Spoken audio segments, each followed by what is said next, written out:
Hello. Hi, this is Brett. Hi, it's Cindy from Joseph's Home Improvement. Are you on this meeting also? I'm pretty sure I am. I got the notice. Yes, we'll be starting the meeting at 9. We're just waiting for more commission members to arrive. Okay. So I'm on the phone. This is Brett Smith. I know my computer's signed in, but I can't seem to find any volume on it, so I'll be using my phone and my computer. Okay.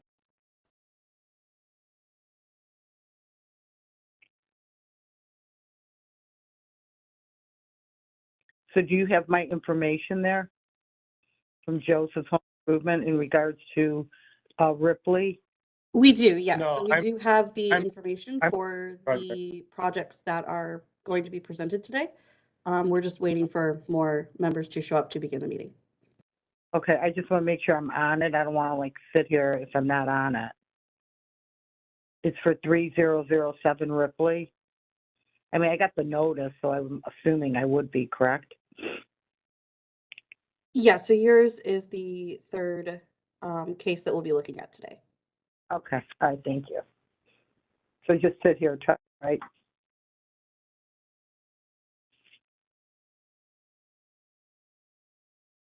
Yes, we'll begin the meeting shortly. Okay, thank you.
probably be here. If I might run out.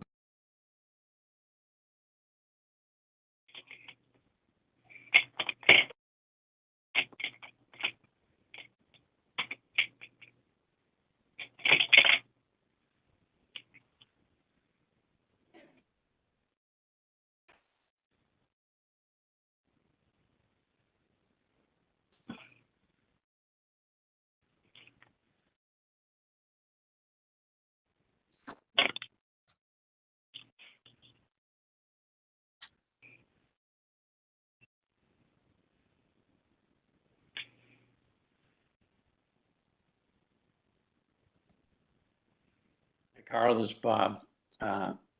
You anticipate that we'll meet a quorum requirement this morning?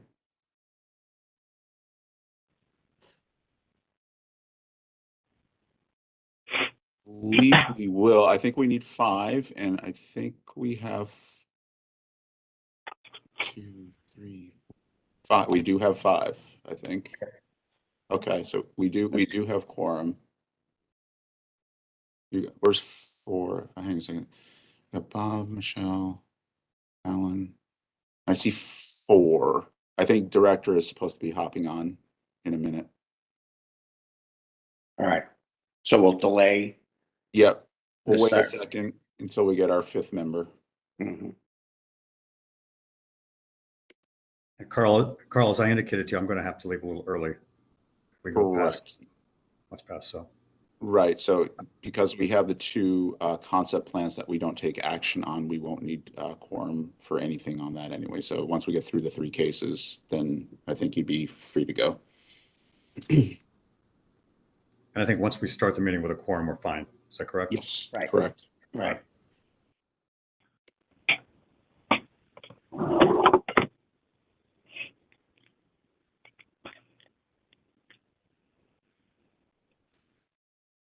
There's the director right there. Good morning. Thank you for your patience all. Good morning, Sierra. Yes, I'm on the 9 o'clock web meeting, and I already talked to I you. think Councilwoman Gray might be. I just muted her. Okay, great.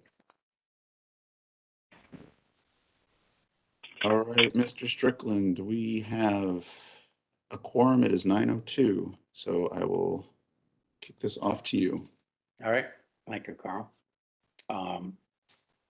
Thank you for everyone for participating this morning in the Cleveland Landmarks Commission meeting. I welcome everyone as it continues to be virtually.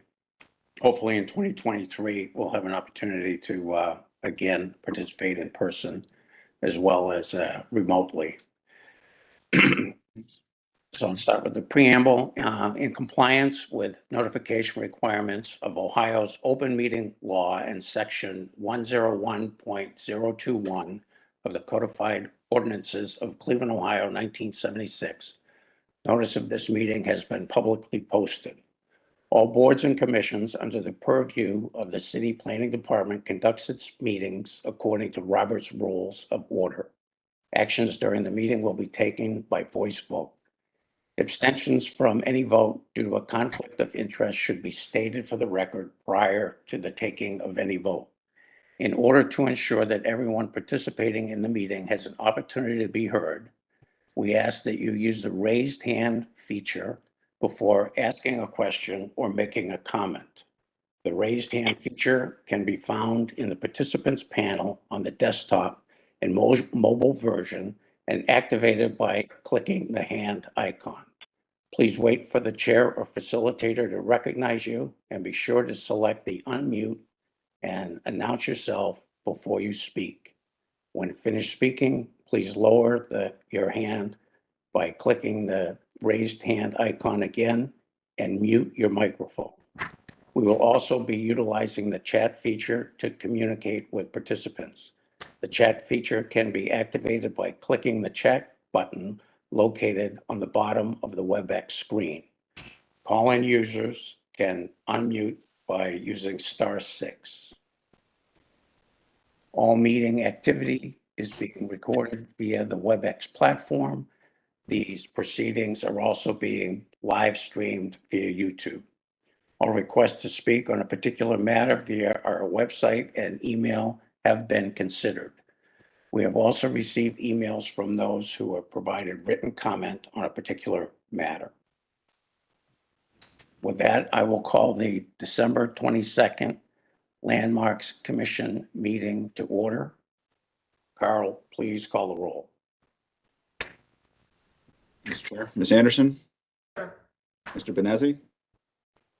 Mr. Brancatelli? Present. Mr. Colicchio? Mr. Dryer? Here. Edmund? Director Wong? Here. Mr. Strickland? Here. Mr. Tarasic? Here. Ms. Trot? Mr. Chair, we have a quorum. We are also joined by Kevin Roberts of our Law Department and Jessica Beam from staff. Thank you, Carl. The first item on the agenda is certificates of appropriateness. We'll start with case number 22-096, the Caxton Building, Valley House signage. Would the applicant please introduce themselves and tell us about your project? My name's, oh, I'm sorry. My name's Tim Olson. I'm with Foreman Sign Company. We're proposing a small marquee sign. As you can see, there's really no storefront area, so we're trying to keep everything in line with what's existing on the street. I believe we're a smaller square footage than some of the other signs, so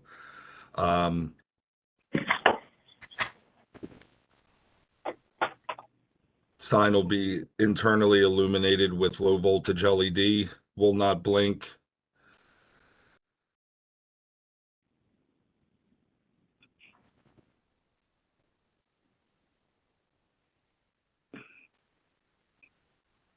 Do you have any questions for me? So does that conclude your presentation? Yes. Yeah, it's pretty cut and dry. Okay. Thank you very much. Are there any comments from the Design Review Committee? Take that. Thank you. The project was reviewed by the local design review on December 7th and approved with the condition that the anchor joints are in compliance with the building facade and the vinyl graphics are revised, which was completed in this proposal. So this proposal does have the revised vinyl graphics that are on the sign. Right. And the modifications basically comply with the comments from the Design Review Committee. Thank you. Carl, are there any staff comments? Thank you, Mr. Chair. Yes, there are. The reason we were going to approve this administratively, but then we understood that there is a small variance needed due to the size of the sign. The projecting sign that they are proposing is permitted and may be a maximum of 12 square feet in a retail district. The sign measures 20.37 square feet, and as such, they need the variance of 8.37 for the projecting sign. All other signage is in compliance, and staff would support the needed variances. All right. So the staff does support the needed variance. Correct. And the Landmarks Commission is authorized to approve that variance request. That is, yes, the Landmarks Commission is able to vary the sign code to be more or less restrictive than what is on the books. All right. Thank you very much. With that, I'll open that for comments from the commission.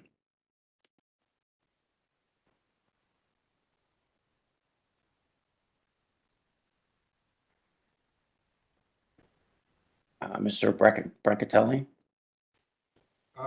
Thank you, Mr. Chairman. No real comments. It's a nice sign. And at some point, I would make a motion to approve with the needed variance. Thank you very much. Ms. Anderson? Thank you, Mr. Chair. I also agree that it's a very attractive sign, and if Mr. Bracatelli makes the motion to approve, I would second that motion. All right, thank you very much. So I'll add my comments here. I agree that the sign is appropriate in this location, and the size of the sign is not too excessive. So I would also agree with the granting of the variances. With that, I'll ask for an official motion. So moved. Thank you, Mr. Brancatelli, and a second. I second that motion. Thank you, Ms. Anderson. Any further comments on the motion?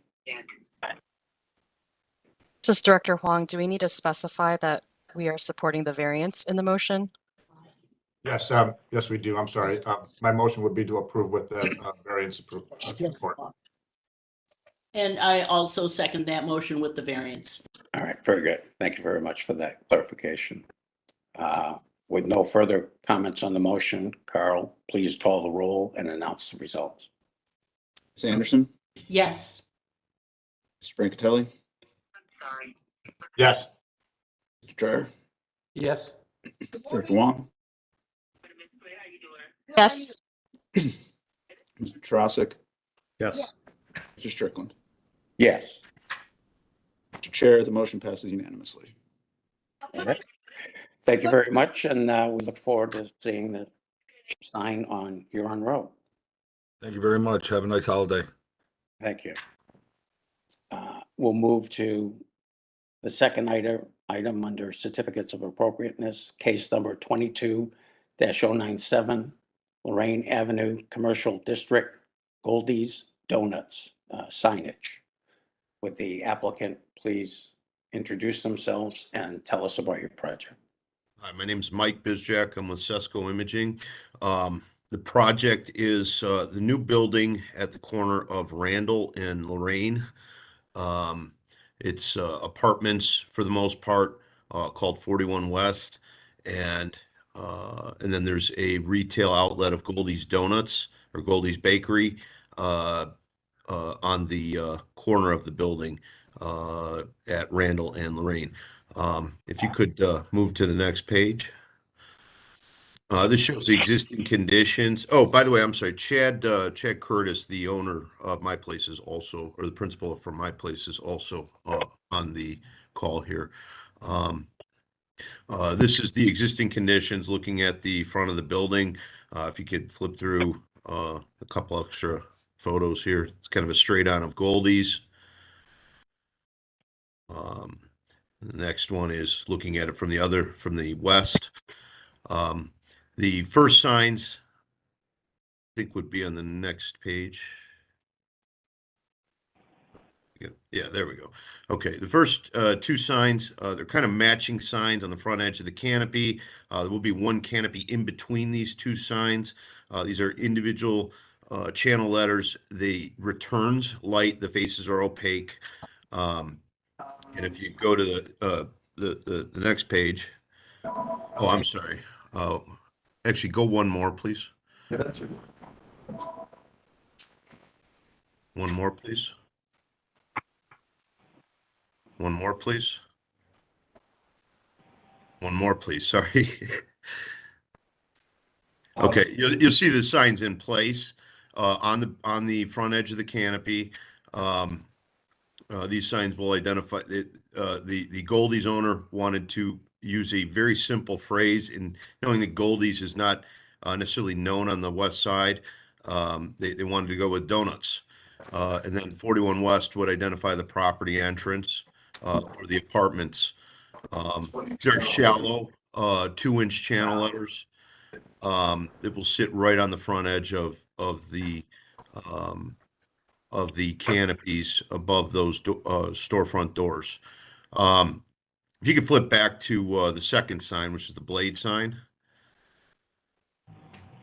Second sign is blade sign meant for, it's really their primary ID as you head up east and west on Lorraine Avenue. It's 3.5 foot by 4.5 foot. blade sign.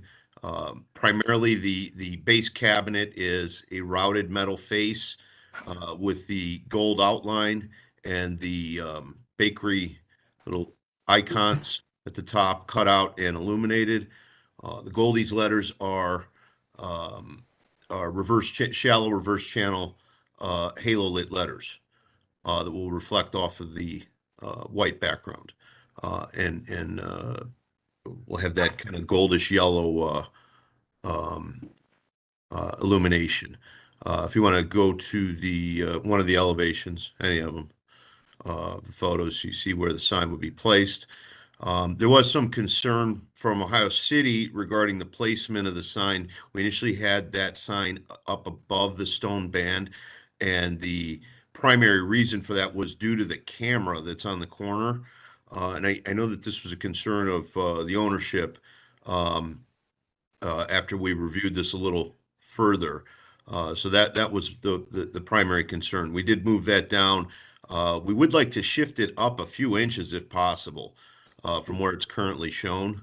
This was kind of a late, after people were reviewing it a little more, they determined they'd like to see it a little bit higher, but we'll keep it between the stone bands. That would be the only thing that I wanted to point out, and I don't know if Chad wants to speak any further regarding that. That would conclude my presentation. Now I'm available for any questions. Thank you very much. Does the owner have additional comments to provide?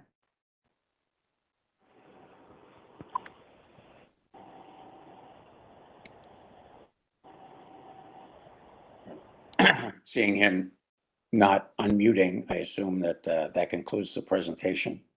So I'll open it up for comments from the local design review committee. What? I apologize. I was muted. I didn't realize Oh. I didn't realize I was talking with no one hearing me. Apologize, everyone. I'm Chad Curtis. Yeah, you're breaking up, Chad. We can't hear you.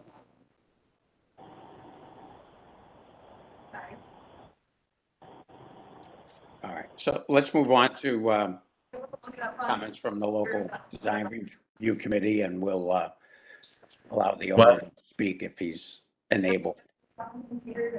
Did she order it from this store?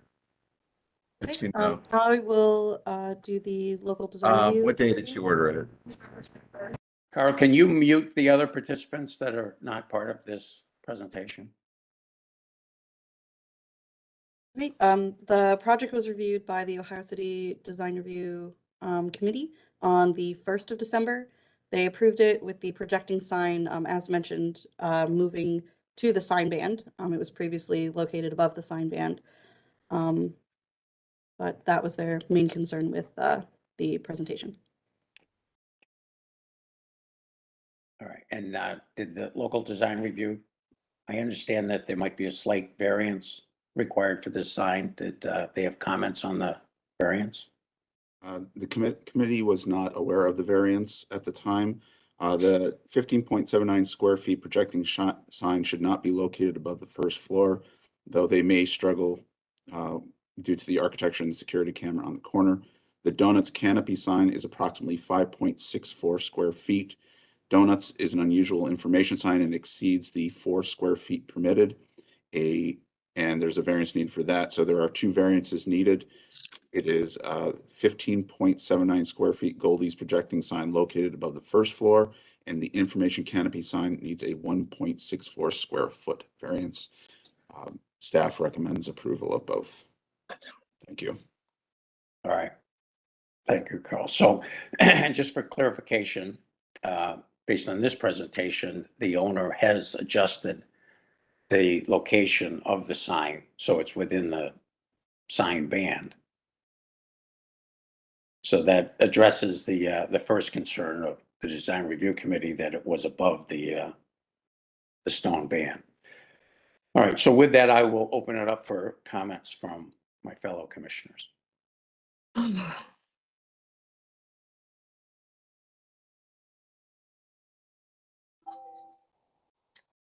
I don't see any, oh, there we go. Okay, Ms. Anderson? Thank you, Mr. Chair. I appreciate this opportunity to ask a question here. The signs are going to be illuminated. How bright will the illumination be? And will the illumination be consistent between all three signs?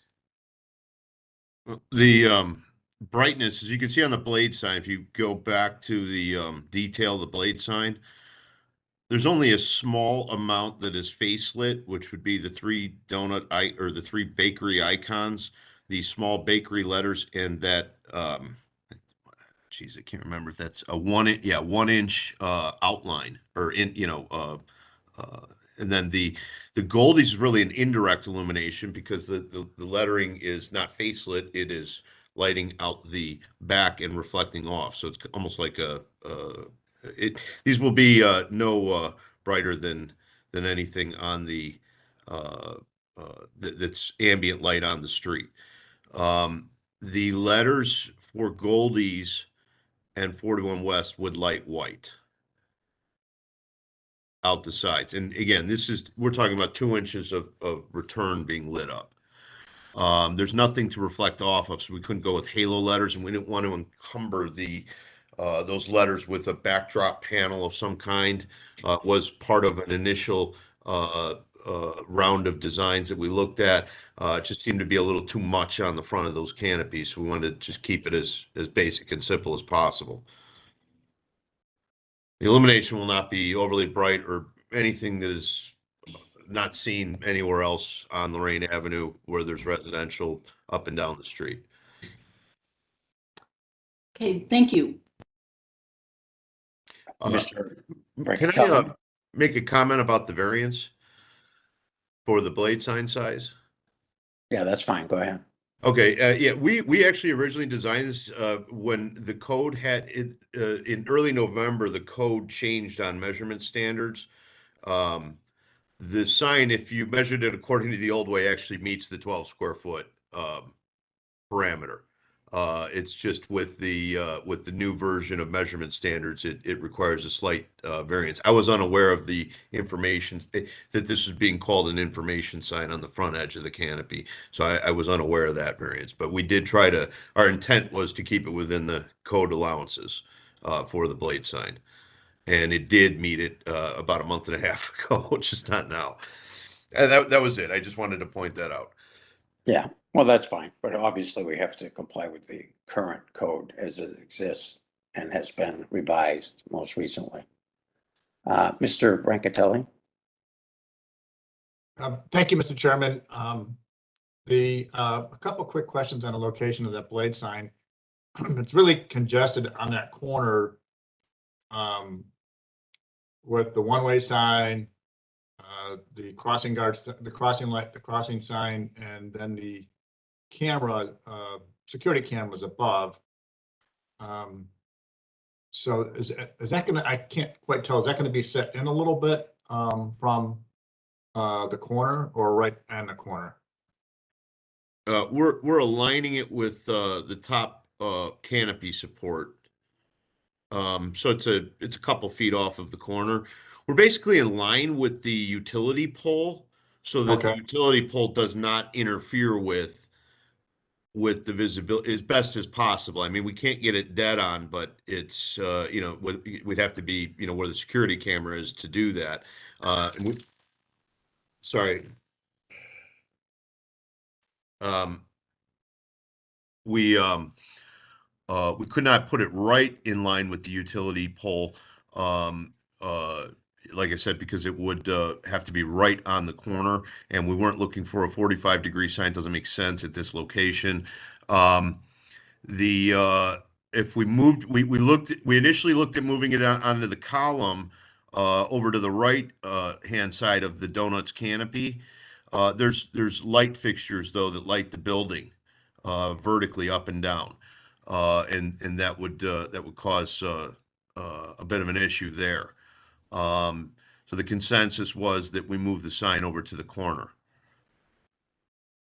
as we were reviewing it with ownership of the building and the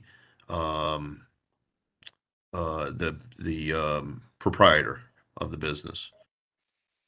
Okay. This is Yeah, I mean, it's a busy intersection.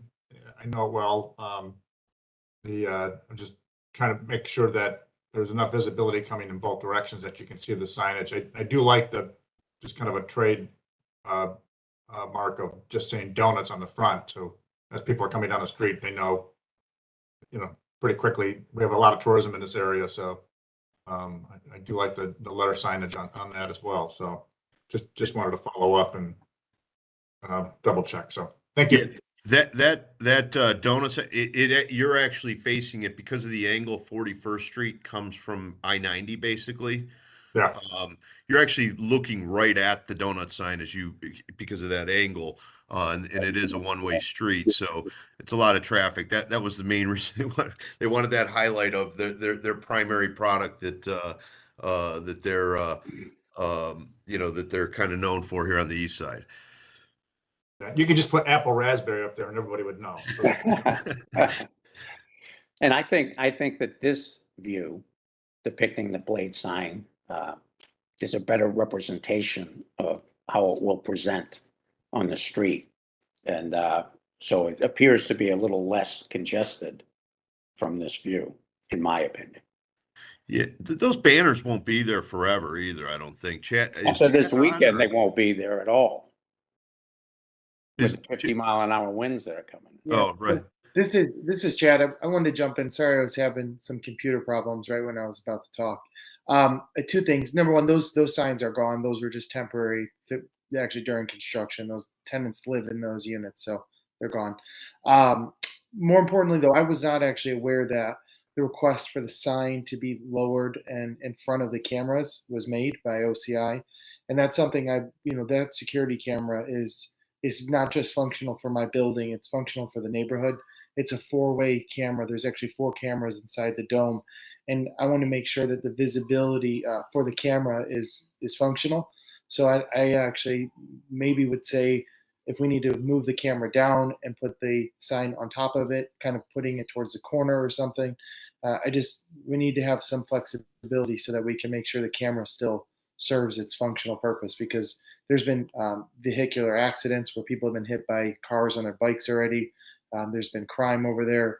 A number of things where the cameras are for the neighborhood, not just our property. And want to make sure we have some flexibility to make sure that they still are in line with each other, looks good, but functions. And you're open to actually relocating the camera itself? Yeah, none of it will be easy. We've got hardwired wires behind the wall, but yeah, I mean, I want to make it look right, but I also need to make it function. So if we had to somehow, the camera is best on the corner because it actually shoots down 41st. It shoots west. There's 4 cameras in there, literally. So it gets all 4 points of the intersection in each direction. So maybe if we put them on top of each other and this blade sign was more towards the corner, something. I just want you guys to be aware of that. I think the comment from the local design review committee was to have that blade sign, excuse me, located within the band, the stone banding. And so I'm fine with the flexibility with regard to the location of that sign, but a stipulation that it be within that stone band. Okay, we'll work together with myself and the tenant to figure out the best placement then in that just immediate section. With regards to the mounting of the sign, I mean, we can slide it over, up, down. We initially had it above the stone band that runs below the false balconies. And that was the point of contention. They wanted that brought down in between the 2 stone bands. That we could move it over towards the corner. The other direction, I hesitate to move it east on the building face just because the utility pole will then cause more of a visibility issue of the sign. I would think that the only part of the camera that might be impacted is looking east. I mean, it's going to be able to see north, south, and west very easily. Just looking east, it might have an issue. That was that one photo that you were saying was a good representation. Right. Right. Understood. Well, as long as the owner is open to adjusting either the location of the camera or the sign so that there's no conflict, with an understanding that the sign stays within that stone band. I'm fine with that. Okay. All right, any further comments? Seeing none, I'll entertain a motion. Mr. Chairman, I would motion to approve, and I don't know if it would be appropriate to say with the flexibility for staff to work with the owner on the precise location of the signage and the cameras, just because I think, as the owner pointed out, Chad pointed out, I think it's critically important those cameras are a significant part of our safety in the community. So being able to have some flexibility that they can come to a good location for that, as they both have to both coexist, I would motion to approve with that flexibility. Okay, and would you include in your motion the approval of the required variances? Oh, I'm sorry, Mr. Chairman. Yes, thank you. I would also add the approval of the variance as well. All right, we have a motion. Do we have a second?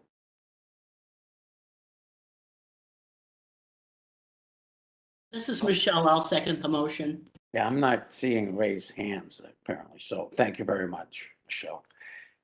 So we have a motion and a second. Is there any further discussion on the motion? Hearing none, Carl, please call the roll and announce the results. Ms. Anderson, Yes. Mr. Brancatelli, Yes. Mr. Dryer, Yes. Director Wong, Yes. She stepped away. Oh, maybe she's here. Mr. Trosik. I'm here, Carl. Yes. Yep. Yeah, I have to call the chair last. That's why. So, okay, he says yes, and then Mr. Strickland is yes. Motion passes unanimously. Okay, thank you very much. Thank you, everyone. Take care. Looking forward to having the new tenant on the corner. Us too. Thank you. All right. So we'll move to our next applicant, case number 22-098, Ludlow Historic District, 3007 Ripley Road, siding and windows. Would the applicant please introduce themselves and tell us about your project?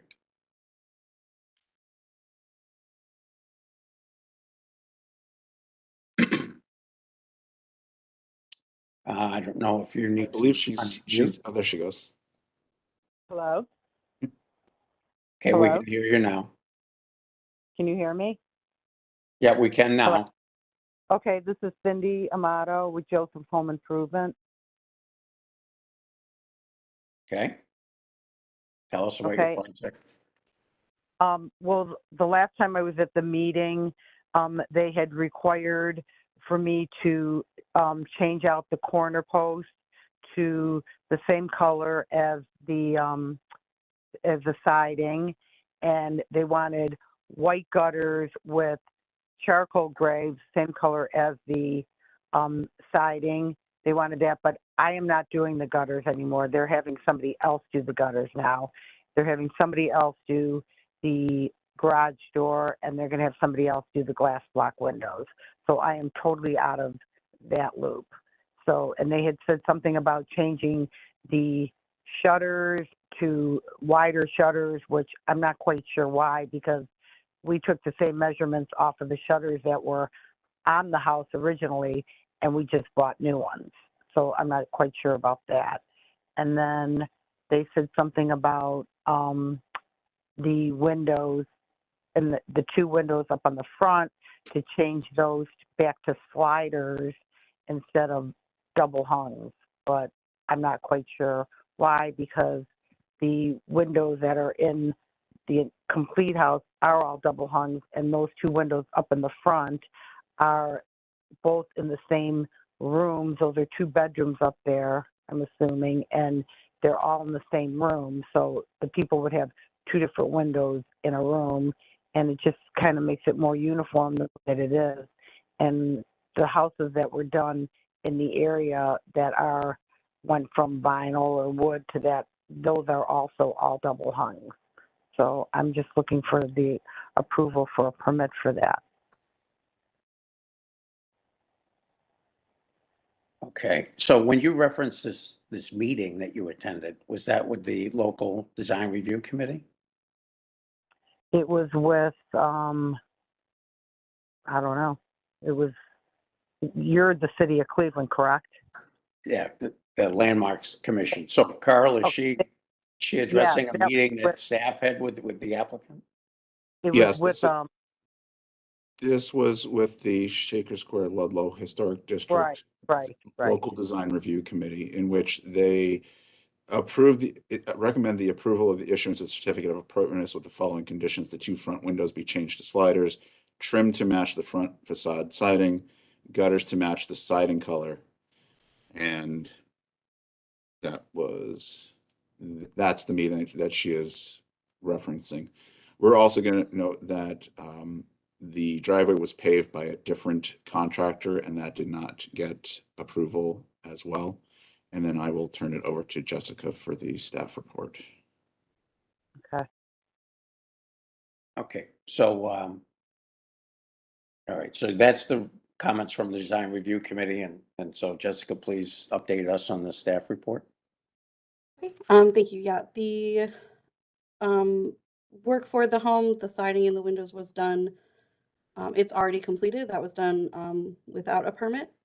So this is kind of going after the fact. To give a little bit of context for the area and as a background, while each project is taken on a case-by-case basis, it's kind of important just to note the neighborhood and the changes that are being done.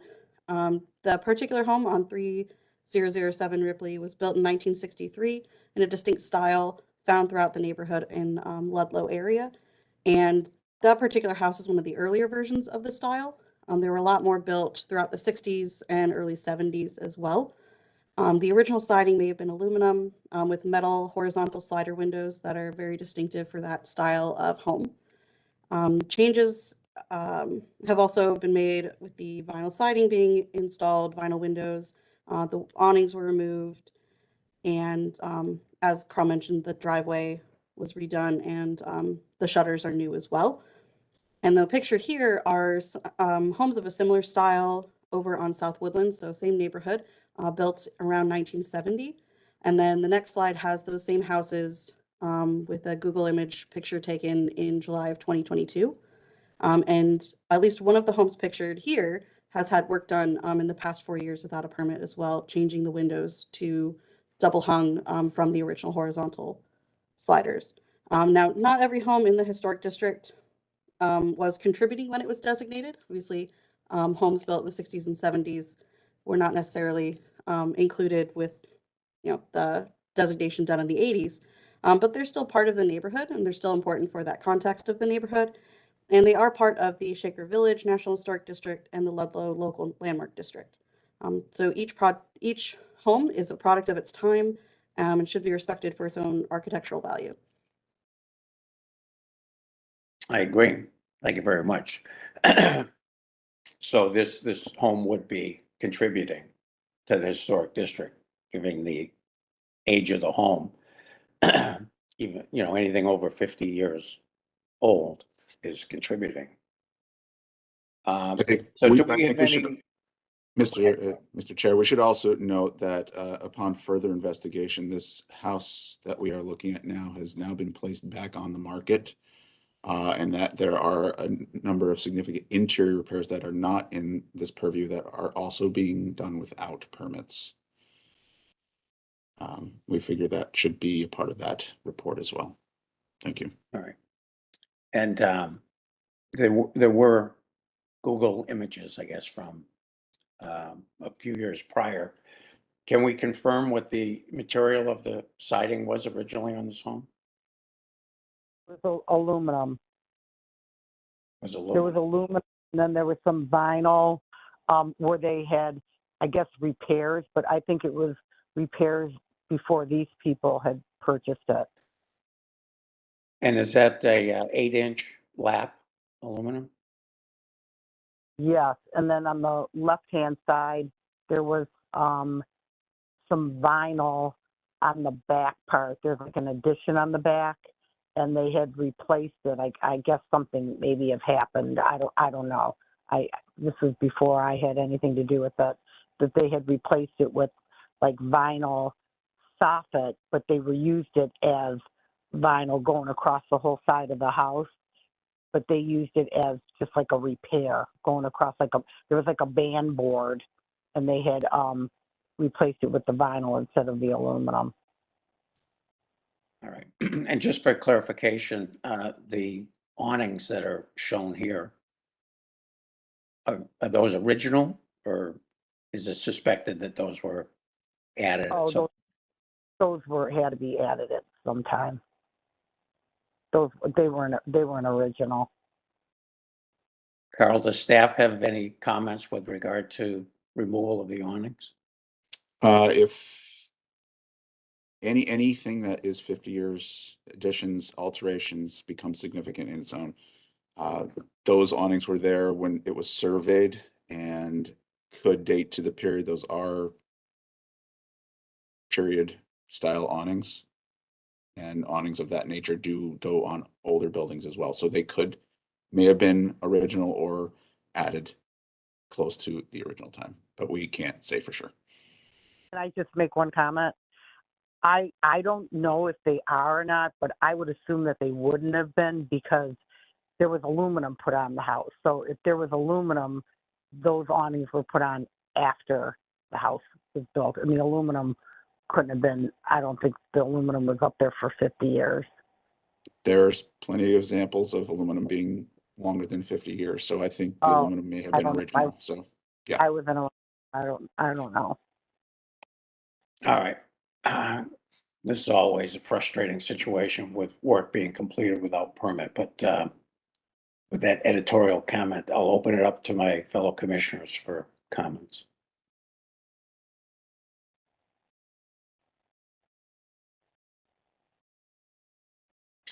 Mr. Brancatelli? Thank you, Mr. Chairman. Was there a local design review on this? Are you asking me? Yes, we gave that report. No. Yes. No, not. I don't think so. I mean, I never went. I only went to the one with the Ludlow area. That is the local design review. Oh, okay. Yeah, I did do that. Okay. And so, Carl, so these were approved by the local design review? I'm sorry, I may have missed that. Yeah, they recommended approval of since it was already installed, but the front two windows be changed back to sliders, that the trim is to match the front facade, not to have that white border that's currently on there, and that the gutter should be painted to match. Okay, got it. And Councilwoman Gray is on this call. Yes, I am. Can you hear me? Yes. Yes, we can hear you. Okay. Yes. Well, I am a little familiar with this particular property. I think the person talked to me a few months ago concerning this, and this is really not my expertise. However, I deal with so many issues coming up in my ward now pertaining to properties that want to be renovated or rehab. But one thing I do, I'm running up against with landlords or homeowners or contractors. They definitely do need to get a permit to proceed with whatever they want to rehab or do renovations on these homes to keep the historical nature and or to move forward to change it a little bit. So the proper procedure should be respected. Okay, thank you. Thank you, Councilwoman. Mr. Chairman, I didn't mean to call on her. I just wanted to acknowledge, make sure that we knew that she was on the line. Obviously, your comments are very valuable. Yes, thank you. I agree. This is the inner contractor in me. I know they asphalted the driveway without a permit. One of the concerns I have, I know the contractor that's online now is not doing the gutters, but when I'm looking at the when I'm looking at the Google Maps photos, there's a collapse of the sewer where the gutter was connected on the driveway side. And, that raises a question, did you just pave over the collapse? Or is that sewer repaired so that we can tie a gutter downspout into it? And I know that Carl had mentioned that there's concerns about interior work being done without permits. This is a bit of a mess right now, which raises a lot more question for the building department and what needs to get done so that we're not walking away from a situation with someone who's not pulling permits and not abiding by the code. Right. I agree. Thank you. Director Hung. Thank you, Chair. I just want to put on the record that, it is important emphasizing again that getting permits is essential, and also agree with the design review's recommendations to change the windows back to sliders. Doing so, complying with the historic, just, kind of a pragmatic purpose is that it does retain the value of the home as a historic home. And so, we seek to make sure that these homes in historic districts are, both visually, excuse me, there's a lot of sounds in the background, visually appealing, but also that the protects the value of the homes for the neighborhood. Thank you. Thank you, Director. And looking at this picture, it looks like, excuse me, the replacement vinyl siding is a 4-inch lap, where the original aluminum was a 8-inch lap. Can you confirm that? Yes, because it was 8-inch, that's why we did double 4. So that would be considered like 8-inch. I mean, most people. Double 4 is not 8-inch. No, I know, but they would not want 8-inch vinyl on that house because they would have never been able to afford that. I mean, that would have been probably double the amount of money. I never put 8-inch on vinyl on anybody's houses. In an historic district, you have to respect the original design of the home. Right. Yes, I did not know that.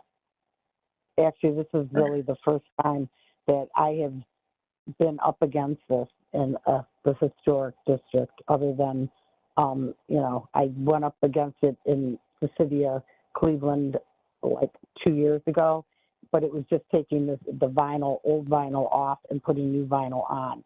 I didn't know that if you take off the aluminum that you would have to put back 8-inch, vinyl. I did not know that. A strong preference would be to not take the aluminum off at all or replace with like material. Ms. Anderson? It was damaged. Right. Ms. Anderson? Thank you.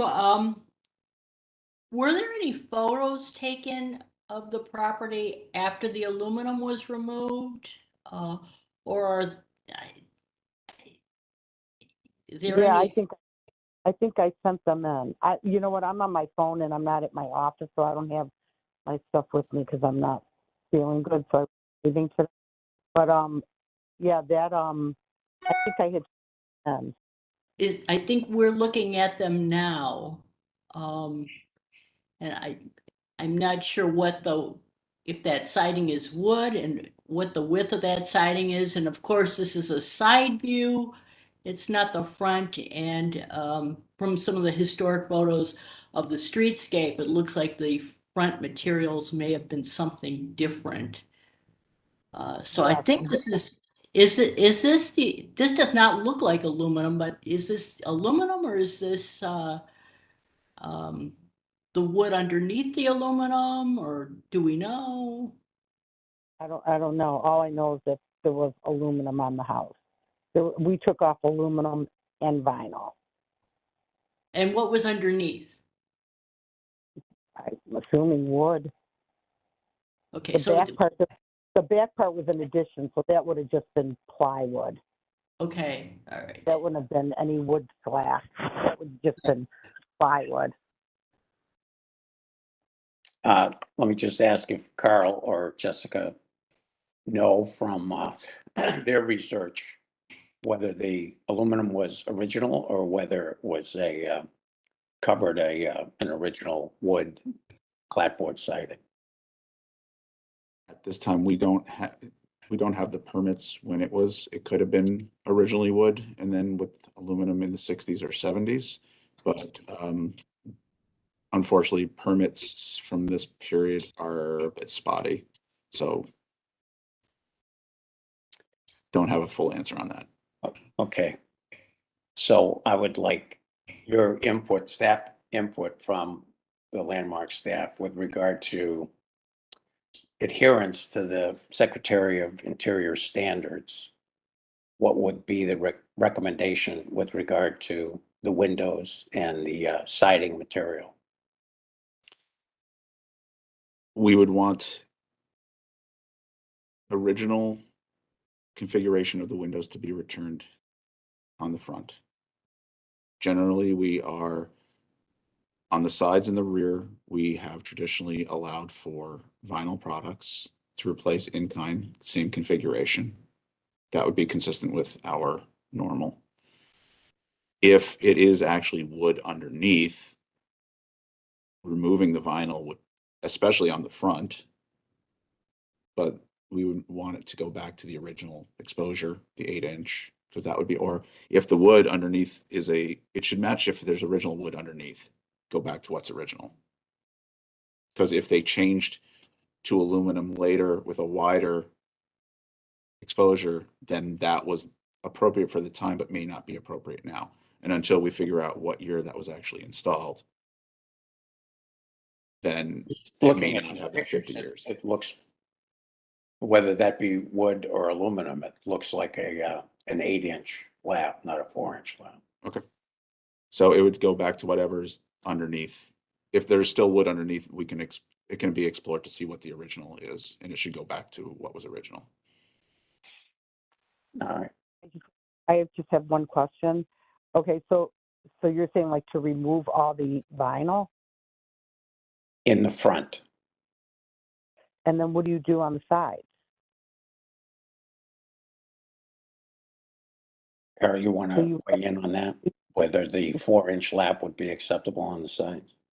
So you would have 8-inch in the front, which I don't even, like the color that they have on there, I don't even know, if they have it in 8-inch. So it would be a totally different, I can't even imagine what I would put there.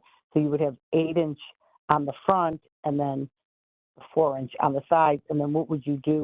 How would you connect it into the back of the addition? There's a family room, or I don't know what it is back there. What would you put on that wall? You'd have to put you would have 3 different products on, because that was all plywood, I'm assuming, because that was an addition. The addition in the rear, we have a little bit more flexibility. It would be the main house, and if we want consistency, then it should be consistent throughout, if that's the concern. Generally, we would be more lenient on the sides and the rear, but if we are looking for a consistent look, then we have to have the same exposure all the way around. Okay, so what do I do in a situation like this? Because they're putting the house up for sale. I found out that the house was, now because they started doing stuff on the inside, that they don't have the money to keep the house going, to do any more work on it.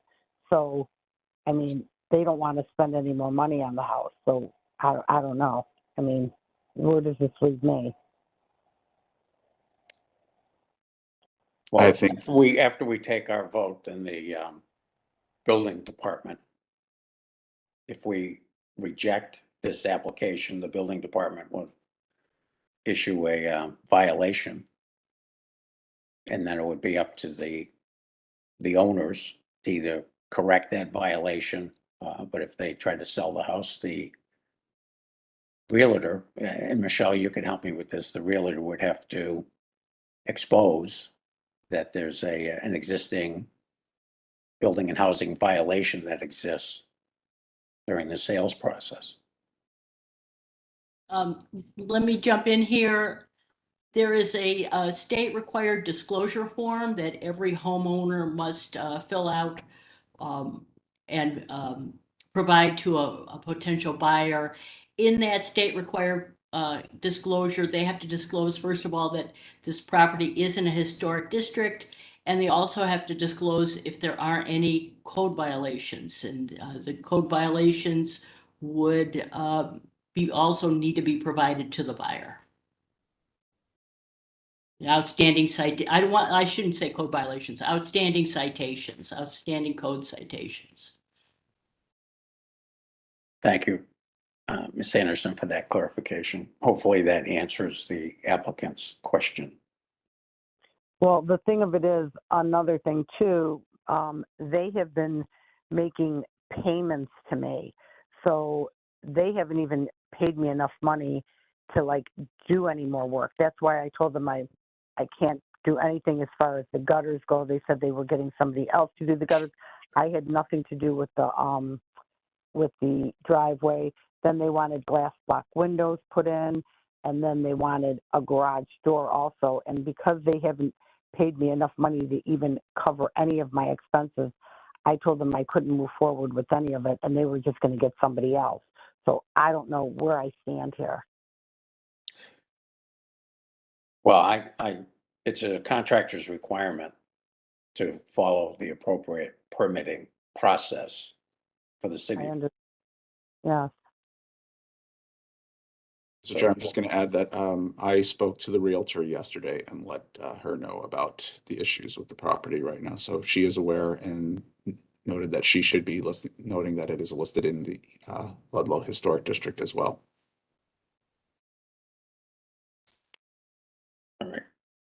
Are there any further comments? I'm going to add my comment here that it would be my opinion, and my vote would be to reject this application for a certificate of appropriateness. And beyond the comments from the local design review committee, I think that not only the windows have to be changed back to the original sliding configuration, but the siding needs to be removed and replaced in the front of the house, preferably with an aluminum product, and then a transition at the corners back to the vinyl product that's been installed. And are we dealing with the driveway in this application, Carl? We are not, because this is not part of technically, paving of the driveway does not need a permit. However, any environmental change to a property requires a certificate of appropriateness. That is one of those things that we are working with building and housing, and how do we enforce things that don't need a permit but do need to follow our process and have a certificate of appropriateness. So it's possible that this project could come back to deal with the driveway replacement issue. It could, and I think we should be looking at this properly, comprehensively, because I think items have been done to the garage already as well. It just keeps rolling. It does, yes. Right. Mr. Brancatelli? Thank you, Mr. Chairman. I would make a motion to reject the request for the variance. This is I'm looking online at the listing showing a significant amount of construction on the inside as well. I think as Councilwoman Gray pointed out, people have the requirement to pull permits. Permits weren't pulled appropriately, which is why we're in a situation work was done without it. I would motion to reject the request. Thank you very much. We have a motion. Do we have a second for that motion?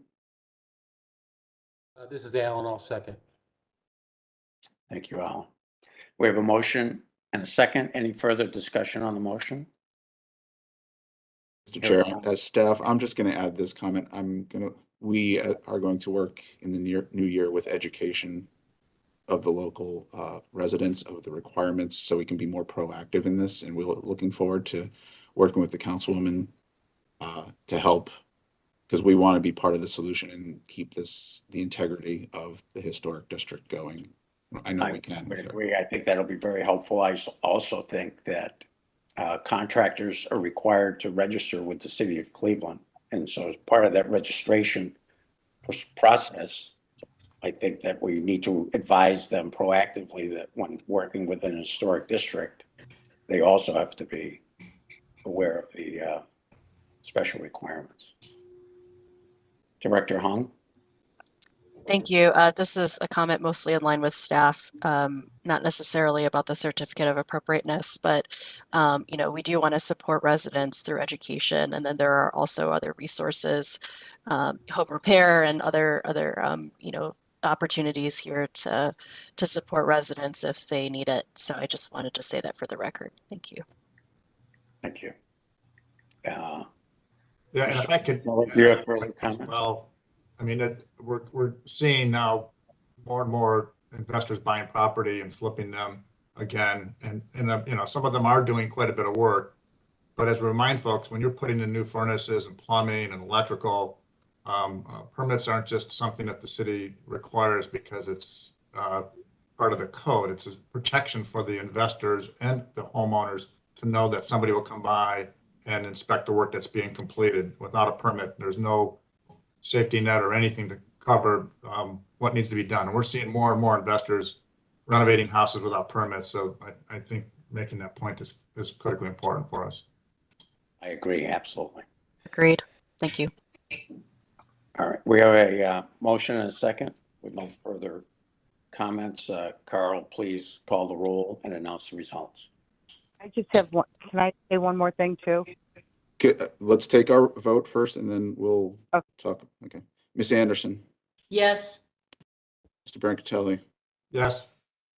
Mr. Dryer, Yes. Director Wong, Sorry. Yes. Mr. Tarasik, Yes. Mr. Strickland. Yes. The motion to deny the certificate of appropriateness passes unanimously. And the applicant would like to add an additional comment?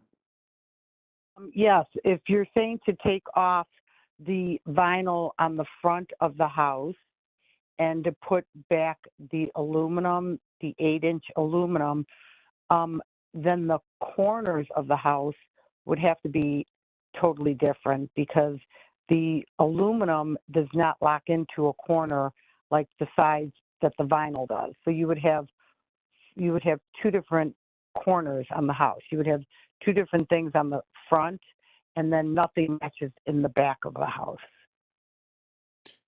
You would have to have some kind of Staff will work with you going forward. Staff will work with you going forward. Those are some details we can work out at our level before this will have to come back to the commission at some point for approval. So we will help you move you through that process and figure out a solution.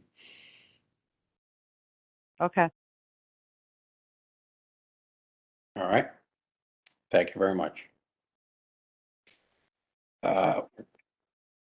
With that, we close the certificates of appropriateness and we move on to review of concept plans. Case number 22-099, Ohio City Historic District, 4211 Franklin Boulevard, addition and site improvements. Would the applicant introduce themselves and tell us about your project? Hi, my name is Tyler Rice, the applicant for 4211 Franklin Boulevard, architect. Also, the homeowner is on the call, Mr. Jeff Zelmer as well. Hello. So we're here today to present an addition, a two-story addition to the existing house with a family room on the first floor, ground floor, and a master bathroom and closets on the second floor. So we are coming off of the southwest corner of the existing house, kind of set back from the front face of it. Good. It's basically being put where the existing driveway was is running back to the existing garage. You can go to the next slide. As you can see, the floor plan with the family room on the ground floor, the porch on the back portion of it, and then a proposed future pool and outdoor area to the west of the new addition. And then next, just the second floor kind of showing configuration of the sort of bathroom area, and there's another deck that's on. And next up. Here's the elevations. What we've done is we've pulled the new addition away from the existing house as much as we could and recessed back the point where it's intersecting the existing house. We've also added larger windows to that area to help allow it to separate and be independent from the existing house and the new addition. And then next, here's just some proposed renderings of what the addition would sort of look like, how it sort of meets the existing house, views from the back, from the street frontage, as well as kind of from the side and the corner of the street. And fine. These are just the proposed materials. There's an existing wood 6-inch siding, lap siding. We're proposing to go 6-inch tongue and groove siding or a sort of shiplap siding. So its independence a little bit different than what the original siding is. It still has some of the colors of the existing siding, but it is also different. It has more of a wood tone. It's a stained siding versus being painted. I'm sorry, what? And No, then they probably have some in the tree we would months. have the other details matching the existing windows and trim, which is a dark charcoal gray, sort of black. We would be pulling those details out as well. And then some of the fencing that we're proposing would be, as pictured here, the NewTek wood, composite wood look siding, which is like a panel or boards, I should say. And that's about it. That concludes your presentation? Yes. All right. Carl, has this gone before the local design review? I'll take that. It has gone to the Ohio City Historic District Design Review Committee twice. It was reviewed on 10/6 and 11/3. The comments from the Design Review Committee included comments regarding setting the addition further back or introducing a breezeway connector or some type of transition with the new addition and the existing house. They also suggested reviewing the materials proposed and did have concerns with the parking as proposed. All right. I don't think the parking solution was included as part of the presentation. So there is an existing driveway that comes off of Franklin and that goes back to the existing garage where there's a forward-facing garage. So that forward-facing garage towards Franklin would be going away. There's it's really a 4-car garage. One door faces Franklin, one door faces the alley in the back. So what we're proposing is that the garage would be the alley off the alley in the back. You would no longer be seeing the existing front-facing garage, but the curb cut is still to remain, and there's still a gate that's at the front, and all of that would be staying in place. All right, so the driveway would continue to be used even though it's not access to the garage? Correct. It would be more for, a package being delivered or a guest or somebody pulling in there that they would just pull onto the existing driveway, just as they do now. The homeowners would be using the back alley as for their garage as a main coming in and out on a daily basis. And there's no modifications to the curb cut or expansion of the driveway? Correct. Thanks for that clarification. Carl, are there any additional staff comments with regard to this concept plan? Staff is in line with many of the comments of the local committee. It seems that if you can see here in this new addition from this plan that it kind of tucks up a little bit too much into the main house. And how do you move it away from that? Again, the breezeway that was mentioned, that the second floor competes a little bit too much with. We're trying to look at the visual impact. How do you minimize that visual impact on the main house? There is an existing 6-foot fence, I believe, that is not within code, and I don't know how we need to address that. There was one other thing, and I'm completely blanking right now. Yeah, But that's we being- addressed the parking, yes. If this is not changing, there had been a previous issue. Also, I believe these are still two separate lots, and we would need to know if there's going to be a lot consolidation in the future. Otherwise, there would be variances needed for the new addition for lot line. I say, yeah, for violating the side setback for the one lot. Is there a plan to consolidate these lots? Yes, the plan is to consolidate the lots. It's just taking a little bit longer to get that consolidation done than we had anticipated. All right, and Carl, I don't know if you can answer this question, but for the applicant's benefit, because they're pulling a permit for this addition project, are they required to change the non-complying fence? I don't have an answer for that right now. That's something I will have to investigate with Building and Housing.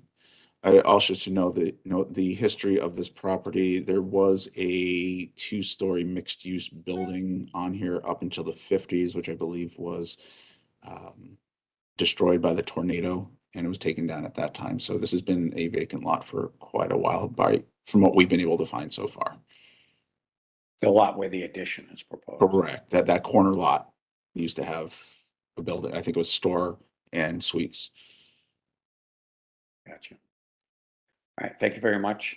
So I'll open it up for comments from the commission.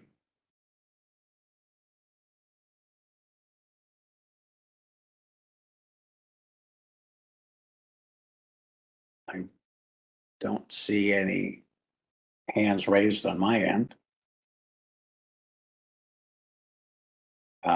Ms. Anderson. Thank you. When I saw this proposal, I went to review the standards for exterior additions from the Department of Interior, and I want to make a few comments here about what the standards say in relation to this this project. I think it does not really conform with the compatibility guidelines with the standards. I think the standards do want the additions to be differentiated from the original building, but it needs to be, let me quote here, distinguishable and not glaringly different. And I find that this is definitely distinguishable, but it is glaringly different.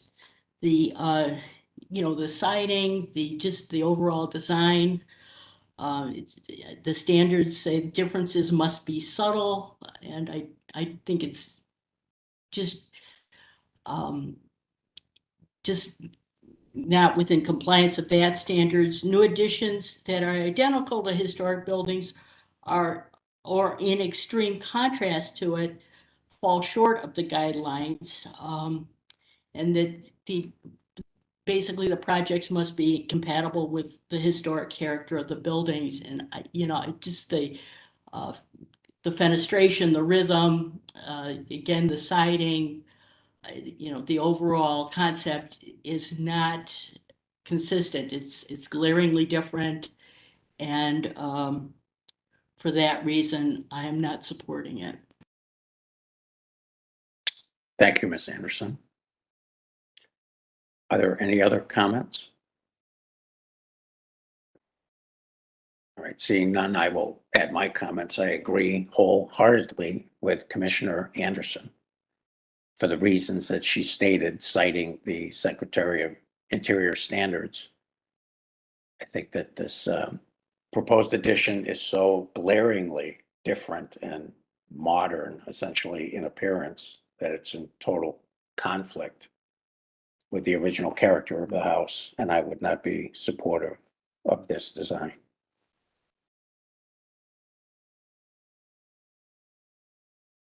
Are there any other comments? Ms. Anderson, do you have another comment or your I hand? just want to make a quick addition to my comment.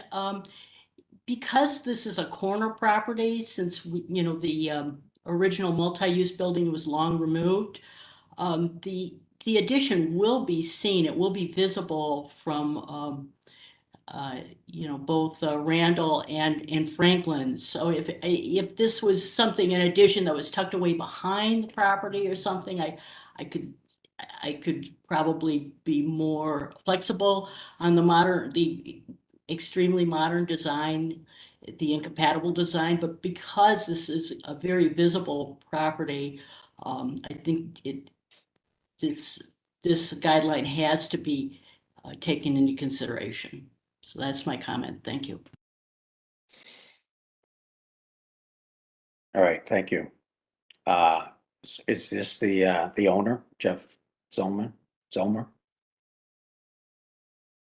you have a comment? You're muted if you're speaking. Sorry, I'm sorry. Currently, if there's a photo on there that shows what the house looks like now from the side, and it's existing, there isn't. But where this is coming off from the house, it's actually an addition that was put on the house at some point that currently has the kitchen. That it is not as decorative as the front of the house or the side of the house. And frankly, it's just a blank wall. And it's very unattractive. From the Franklin view of the house, you see the 4-car door garage. So you're looking at a garage, not a beautiful structure like this. This is a immense improvement over what's currently there. And I understand that it is different, but I would have to say we've received different opinions from architects as to what glaringly different means. Our first architect that we worked with, Michael Cato, basically said that the city wanted it to be glaringly different so you could easily see the original structure separate from the addition. So that was the tack that we took, but we tried to tie it in with the materials and the siding being of the same dimension and the wall that buffers in the front and the wall that buffers around and the landscaping that's going to be surrounding this entire thing. Whereas right now it is just pretty much an empty, it's a yard, it has lawn and some trees and shrubs, but there's nothing in it besides our Labradoodle on a daily basis. And this makes a big, better use of that space. So I'm a little disheartened, to say the least, to hear that people aren't supportive of it, because this is a very expensive project. It's a huge investment in the neighborhood. 2 houses down from me, there are 2 abandoned houses that are boarded up. One that they dragged 95 cats out of last year. And I think this, if anything, the neighborhood would welcome, because it's showing that someone's investing in the neighborhood rather than another Airbnb coming in and taking over one of these old houses and just renting them out for profit. So that's all I want to say is this is like our dream home, and this is the way that we want it to be. And I'm very disappointed that, I guess what I would like to hear is what can be done that would make this acceptable, this addition, which is going to be attached to the house. The local review committee keeps talking about a breezeway. The second floor is going to have the master bath to our bedroom. So it can't be separated from the house. It's going to have to be attached to the house. So I'm not going to walk outside to use our master bath.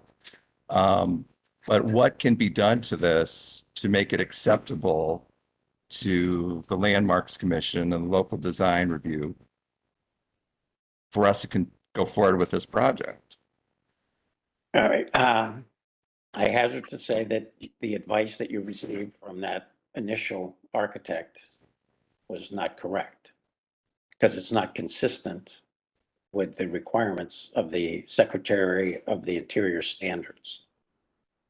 And so I think if you work with your architect, and that, highly beneficial that applicants come to us with these concept plans so that we can provide our input, which is so critical because we're the commission that approves these projects ultimately. So various professionals can have their opinion, opinion with regard to the standards, but ultimately we're the ones that have to enforce those standards. And so I think reading strictly the Secretary of Interior standards where they define that the addition should be distinguishable but compatible. That's where we have the rub here, I believe. In my view, the addition is not at all compatible with the original structure. And that's where the problem is. I mean, we advocate all the time for homeowners to improve their properties and make them functional in the way they want to enjoy their homes. But it has to be, when we're dealing with an historic district, it has to be consistent and in compliance with the Secretary of Interior standards, the way it's interpreted by the Landmarks Commission. Ms. Anderson, do you have further comments? Yes, I just want to concur with everything you just said, Commissioner Strickland. And I want to point out that, I'm not here to design the property. I don't even have that background. But the Secretary of Interior standards are available. You can find them online. It's easy to access. They have photos of, how the treatment of the addition should be handled and how it should at least clearly reference the historic building. And not really stand apart from it. There's very helpful information there. There should be some good guidance that could lead in the right direction. So those are my comments. Thank you. Thank you very much. Mr. Delmer, do you have additional comments? No, no. I would love for there to be a design guideline, do X, Y, and Z, and this is what would be passed. But to me, it just seems very subjective. And it's going to be the architect coming up with another design and coming in and see if you guys feel that it's compatible. I mean, compatible is a word that is very ambiguous. And it's up to interpretation from those who are reading it. So Mr. Strickland, I'm not sure what in your mind or what in anyone on the committee's mind is compatible. So that's just leaves me with an uncertain feeling about how to take this along. Well, can we bring like 5 different designs and see which one you feel is the most compatible? Well, my strong suggestion would be to have a very detailed meeting or a series of meetings with the Landmarks staff. They can be extremely helpful in helping to guide you in the right direction towards compatibility with the existing structure so that you're not spinning your wheels. Again, this process is meant to be helpful so that we, end up with a product that you're very proud of and that the city of Cleveland is very proud of as well. So I think if you work with staff, it can be extremely productive and expeditious with regard to pointing you in the right direction to successfully design and complete this addition. Is there someone specific on the staff that would be the point person? Well, Carl Brunches. Okay. Carl, do you want to add anything? No, I was going to add that we can reach out and work with you. We'll also be having another staff member joining us, so we'll have more minds to look at this and help along as well.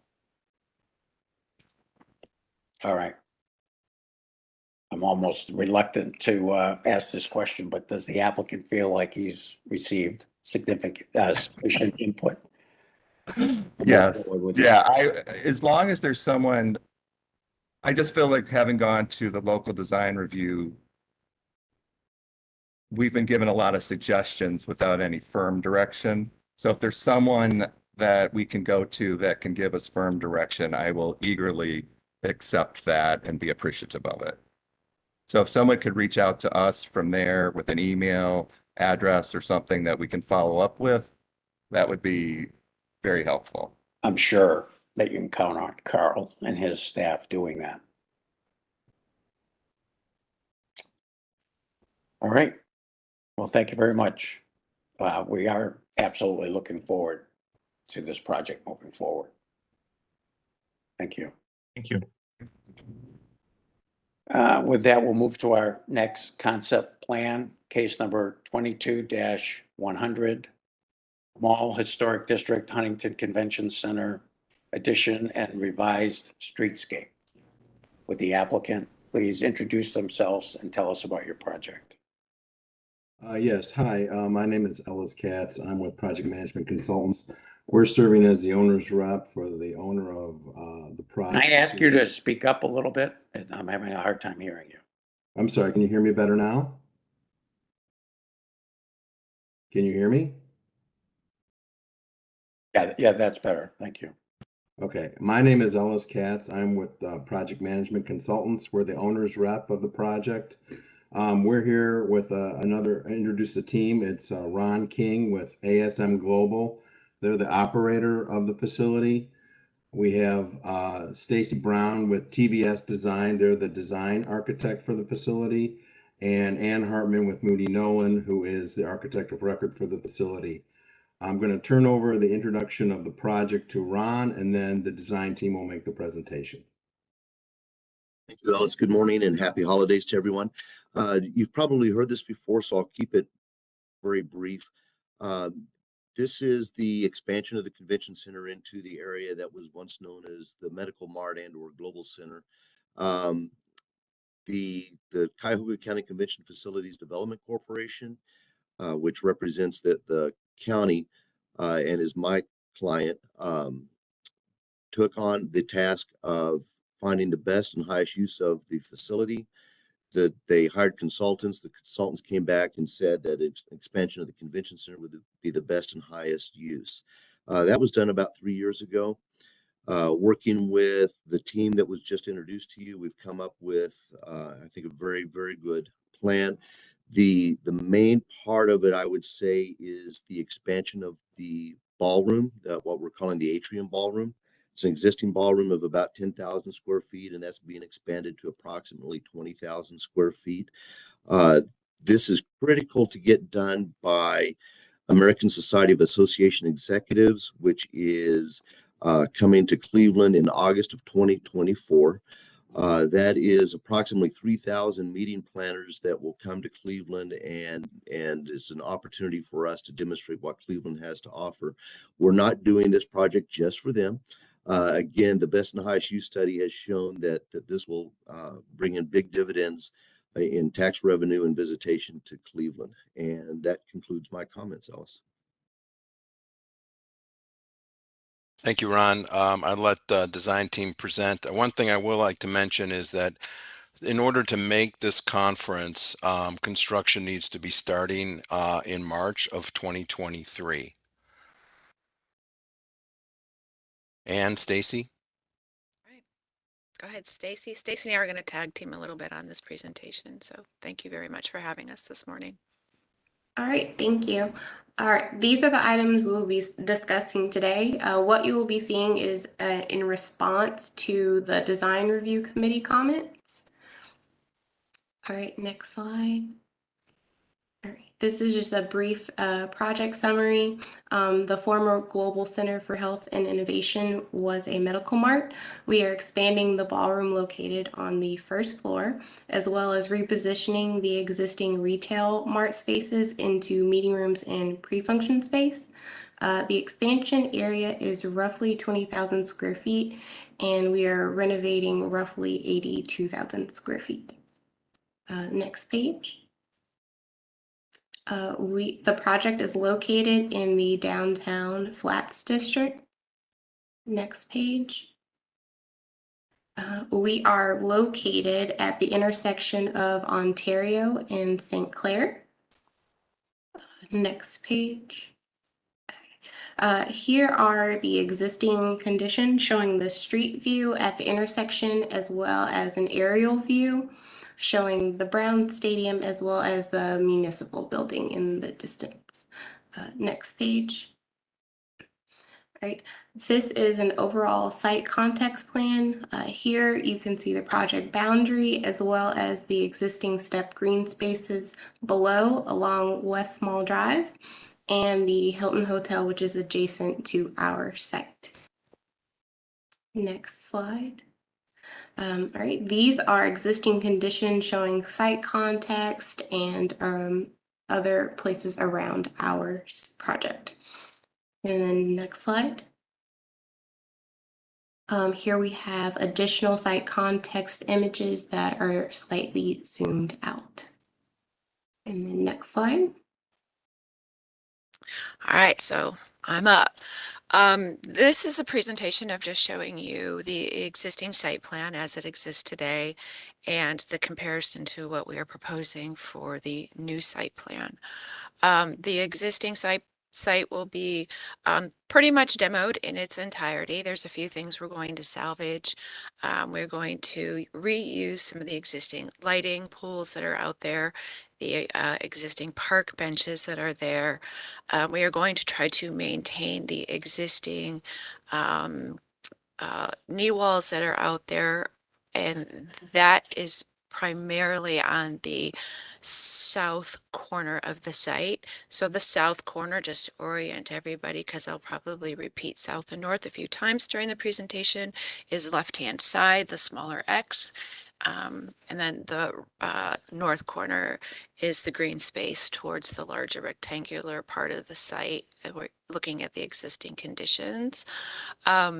The streetscape, for construction purposes, we'll be removing those trees, but you can see in the new plan that we'll be replacing those trees. The intent also is to relocate the RTA bus stop, which is the blue rectangle in both images.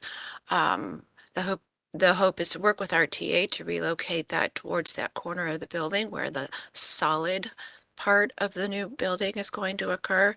And we have the trees, the new treescape on Ontario Street aligned with the voids of the project, or the open bays. So we'll get into the site plan a little more in detail. If you would please move to the next slide. This is just a pretty much a technical document of showing the existing conditions. You can see where the planters are in both north and south corners of the site, and the light poles that are kind of lined the walkways and the old plaza. So we'll be reusing those light poles.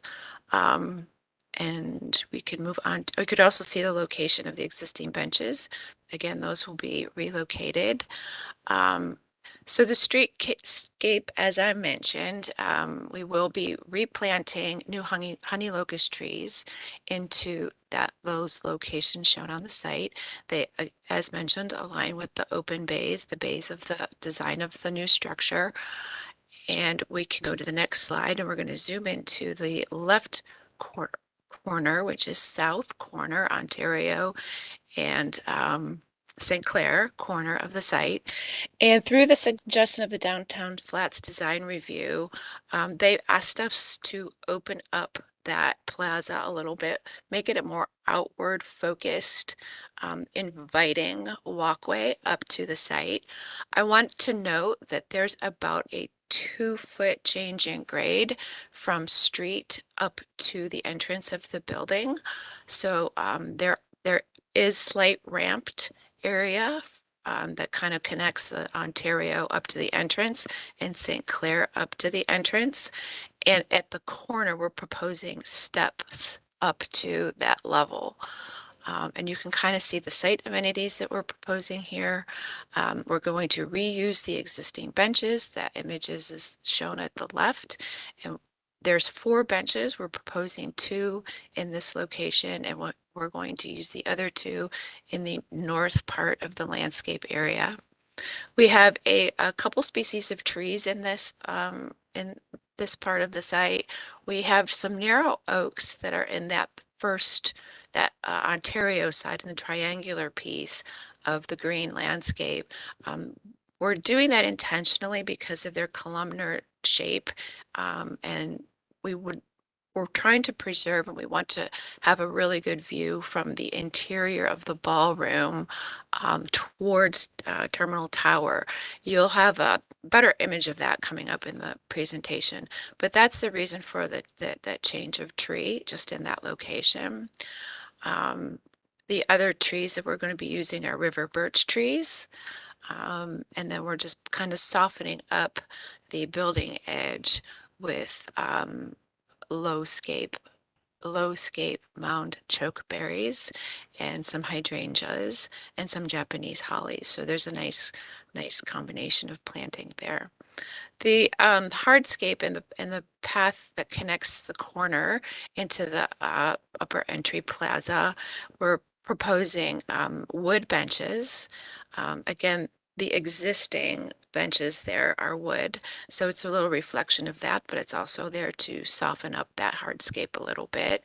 And then we're using bistro tables and chairs that will be fixed in that plaza area. So as people are taking breaks outside during any of the activities that are going on, there's a really nice open space there to sit.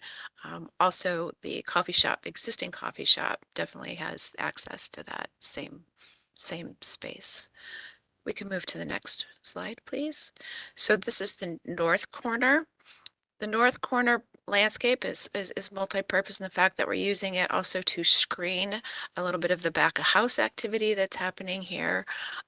What you're seeing is there's going to be a delivery access route and an overhead door, and you can kind of see the path of that delivery. What I did not mention in the other slide is we're also proposing removable crash bollards. And you can see the 3 of them here. If you don't mind just going back to the previous slide, I appreciate it. And you can see where we're locating them at both kind of the sidewalks locations. We're putting those same crash rated bollards. Okay, if you can move forward again, thank you. Let's see. So again, same planting types. The retaining wall is going to be rebuilt. Again, there's definitely some changes in elevations from the sidewalk to the top of the delivery area, and you can see where we're relocating the 2 existing benches, so they kind of have just a place to sit at the sidewalk level. I think that's about it. Oh, we are proposing and putting in some lighting bollards to match the existing bollards. And we're maintaining, there's a very distinct walkway connection from Ontario Street to the mall, and we are maintaining that path, which is to the very right, like where those bollards are. And we're maintaining there's a retaining wall there as well to separate the hotel access drive and then the walkway. Next slide, please. We have a terrace on top of the expansion. It's the roof terrace. It's on top of the expansion, and these are some of the amenities that we're proposing there. There will be some charging stations with lighting, so you can see that pedestal there, and then we'll have some aluminum powder coated planters that are kind of movable, so that as different functions happen up there, those can be placed in different places. So I think the next section, oh, I'm sorry, this is just the level 2 terrace just one of the many kind of seating layouts that can occur on the terrace, and then the locations of those amenities that I just spoke to. All right, we're going to pass it off to the building portion for Stacy. Thank you. All right, thank you. All right, these plans, you'll see the comparison of the existing floor plans to the new. Here you can see the ballroom expansion and the addition of stairs and escalators in the atrium. The stairs and the escalators do go from levels 1 through 4. All right, you can go to the next slide. All right, level 2, you can see the existing retail spaces are being converted into meeting rooms, as well as the addition of the outdoor terrace space and additional restrooms. And next slide. Level 3, we are continuing to convert the retail spaces into meeting rooms, as well as adding additional pre-function space and new restrooms on this level as well. Level 4. Okay, on level 4, we're continuing to do the same as on the previous floors with the retail, meeting, and the pre-function spaces. And the next slide, we're going to get into elevations. Okay, here we have the west exterior elevation. The materials we are using for the expansion are white metal panel, gray metal panel, back painted glass to match the existing, black granite base to match the existing, gray granite base as well. We are incorporating a metal panel accent that serves as a datum along the facade to tie into the existing facade as well, and adding a metal screen to shield the public view of the air handling unit.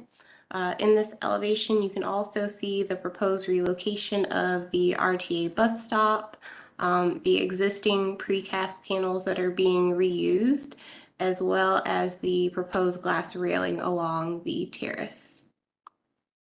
And we can go to the next slide.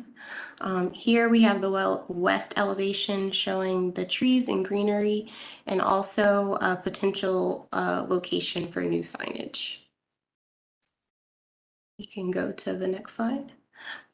Here we have the north elevation. We are continuing with the same materials. Here you can see the loading area. This is a loading area. We do have an overhead door for delivery into the ballroom. We do have an exiting door, and you can also see the air handling unit screen. Again, you could see the metal panel accent is being continued along this elevation as well. Next screen, we have the north elevation with greenery. You can also see that the greenery does also shield the public view of the air handling unit. And the next slide. All right, the south elevation, we are continuing with the same materials. In this elevation, we're continuing the back painted glass on level 1, and we have incorporated a large window in the ballroom in which you can see Terminal Tower from within the ballroom. You can see the metal panel and the accent datum does continue along the with the glass railing also above on the terrace. And you can go to the next slide. And here you can see we have included greenery, and we will have the smaller, slender trees, so we will not obstruct the view to Terminal Tower. You can go to the next slide. This is a recap of the exterior materials, just a little bit larger, so you can see them in detail. Next slide. Okay, here we have an aerial view from Ontario and St. Clair intersection. You can see the ballroom expansion with a banquet event setup, the revision to the landscaping to allow access from the street to the plaza, as well as the proposed relocation of the bus stop here as well. And next slide. Here you see a street view from the intersection. You can see here we have the taller, slender trees being proposed to allow that view to Terminal Tower. Next slide. And here you have a view without the trees, so you can see the facade more. And the next slide is a winterscape showing snow and the trees without the leaves. Which it's gonna look, it'll look like that on Saturday. Yes, and this is we're not doing any work on this side of the building, but this is a view from the West Mall Drive. Here you can see the addition of the escalators and the stairs within the atrium. The next slide. Okay, this is the level 2 terrace, which is above the ballroom. It allows for multiple functions. Here you have a view showing the banquet setup. And if you go to the next slide, you can see that this is a tent setup. And if you go to the next slide, in this view, it's a nighttime view. You can see that there are the bollards that with light. They also have charging capability that will line the terrace, so it will illuminate the perimeter of the space. You go to the next slide. Again, we'll have a nighttime view, and this is a tent setup. All right, the next slide. This is the interior atrium. Here you can see the addition of the monumental stair as well as the escalators in the corner. You can go to the next slide. And this is another view, and in this view you can see the escalators that have been added to each level. Right, thank you. This is the ballroom interior view. It shows the main feature wall. The feature wall represents music and the movement of notes with the incorporation of lights. The adjacent walls tie in the river birch trees that are on the site and their branches. And the ceiling represents the leaves of the trees, and some of which these will be illuminated. And you can go to the next slide. Okay. This plan shows that we have maintained the pedestrian connection from Ontario to the mall, as well as the availability for pedestrians to circulate from the Starbucks within the convention center to adjacent outdoor spaces with seating. All right, and this plan shows the existing mall space that's adjacent to the project. That includes seating with umbrellas, bike racks, benches, and open green space.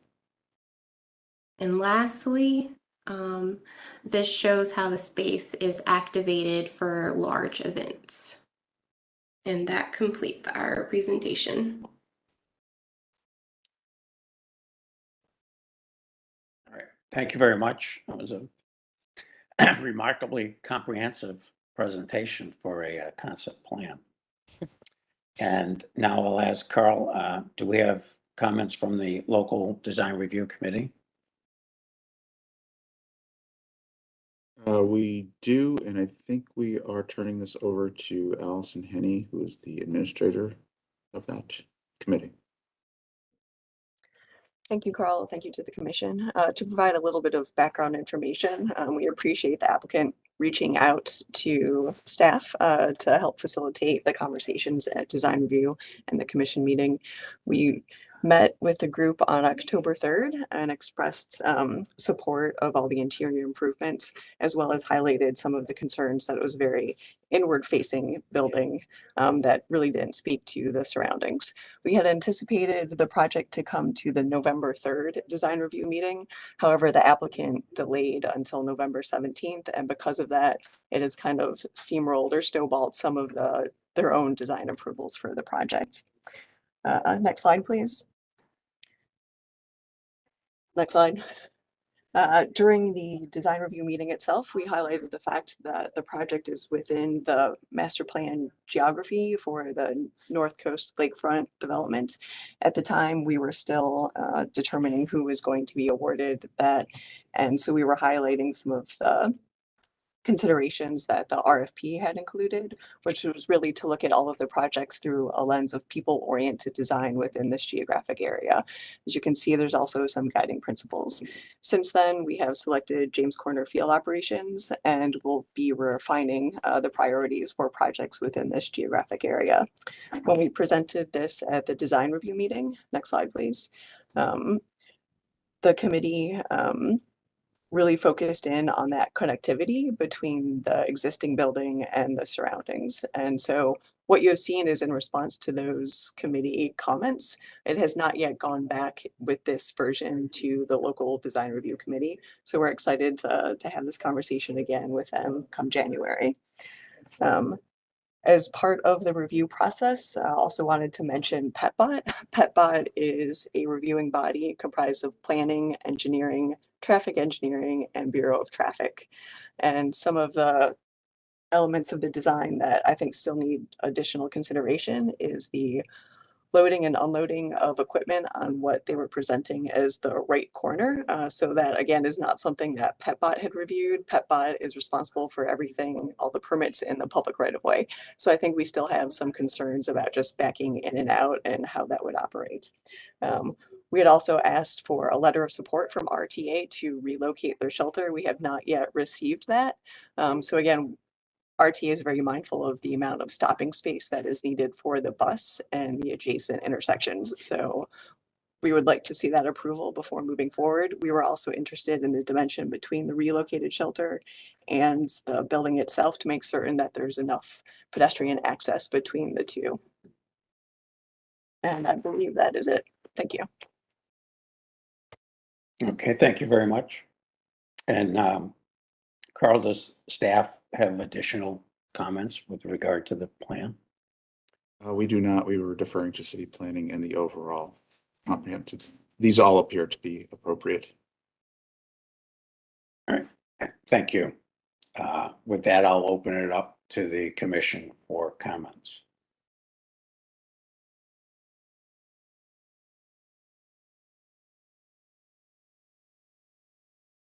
Okay, Mr. Brancatelli. Thank you, Mr. Chairman. Just to echo your comment and praise, very comprehensive plan for conceptual, and this is really a positive step. So thank you. Thank you very much.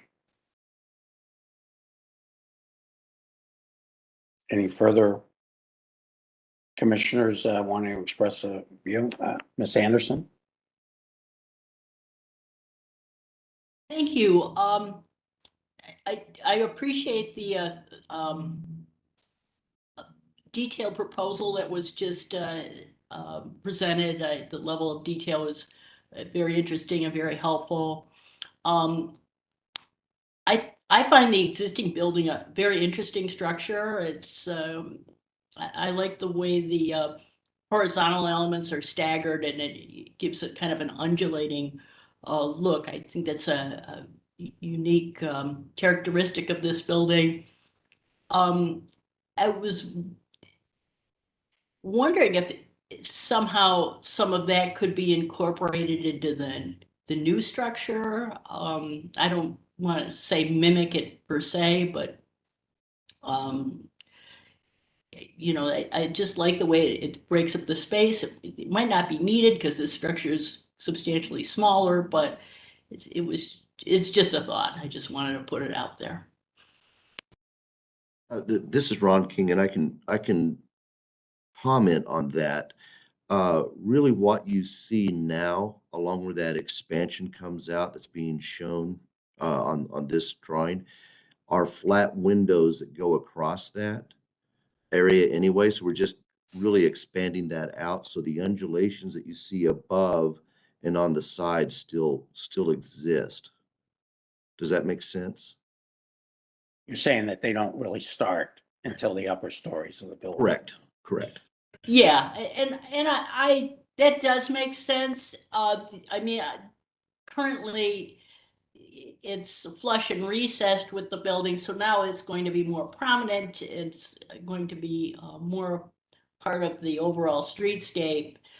You know, I'm not saying it's something that needs to be done per se, but it's something it's an element that I really like about the current building. And I don't know if, again, it could somehow be incorporated into the addition. You know, it might also give a higher level of consistency, although overall, I think I think it's a pretty nice plan. So that's my one comment, but you know, overall, I think it looks pretty good. So thank you. Thank you. Thank you, Ms. Anderson. Any other comments? If not, I'll add my comments here. Representing Landmarks, I think it's a totally appropriate addition. I like the design. I understand the philosophy behind the large glass panels to try to maximize the connection to the other public spaces in the area when you're inside the ballroom space. So I think that's great. I'm not a bird expert, but I understand that with all the glazing that's being added to these buildings, particularly at the field house, that bird strikes are a big problem. And is there any need to do a bird study associated with this glazing to minimize bird strike impacts? That's a very interesting comment, Mr. Strickland. In fact, we've had some conversations with the county about this. One of the things that the migrating birds get attracted to is lights in early morning when they're migrating. So one of the things we can try to do to minimize bird strikes in this ballroom expansion is to not have lights on in the morning, which we typically wouldn't do unless there was an event anyway. So we would keep those off, and I think that would help a lot.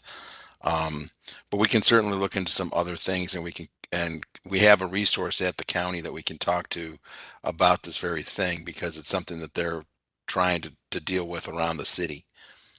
I know that the the glazing industry has, I don't understand the technology behind it, but they've developed a bird glass. It's a film, yeah. It's got like a little dot pattern on it.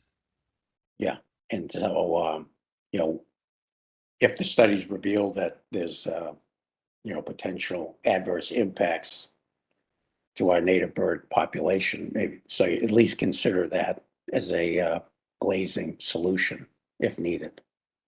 Will do. All right, and personally, I love this building.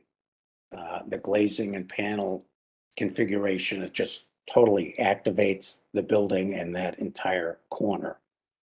And so I think the investment being made by the county and other agencies to enhance the utilization of this building in support of the function of the convention center is totally appropriate, and I support it completely. That's my personal opinion. Not seeing any other comments. Does the applicant feel like you've received sufficient inputs to help move the project further? Yes, we feel like we've received enough impact. We're a little bit surprised it's being submitted as a concept, which is partly why our design is so comprehensive. So when you see it again, it's going to look very similar to what you're seeing now. I don't know what else we would be doing based on the comments that we've heard today. But obviously, if there are additional comments made by the design review committee for the downtown flats, we would try to incorporate those, because that's our next meeting with them before we see you again. And so I think if with your permission, that's what our task is, to pick up their feedback and then we present to you. Absolutely. And I certainly heard and I understand and appreciate the proposed timeline for groundbreaking for this project. And so I would encourage the applicant to advance their meetings with local design review to accomplish that as quickly as possible.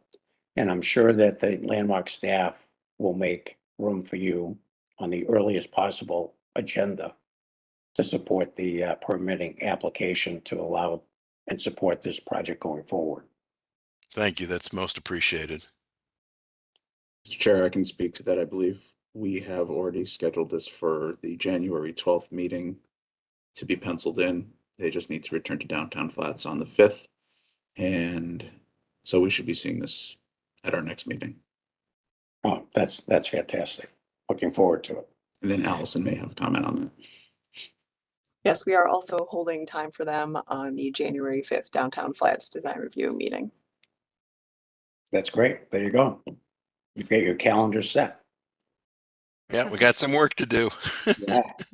Thank you It's very much. really impressive with what you're presenting as a concept plan. Again, it's very well developed, and I think it should expedite the whole permitting process. Appreciate that. All right. I would just Thank you all ask, for your have you time. applied for any of your permits yet? And if not, I would consider starting that process now so that once all this review is complete, it is to us, and that would move things along a little bit quicker with building and housing as well. Yes, we've had preliminary meetings of building and housing. Obviously, they're going to defer to anything we submit with regard to the exterior to the Landmarks Commission for verification.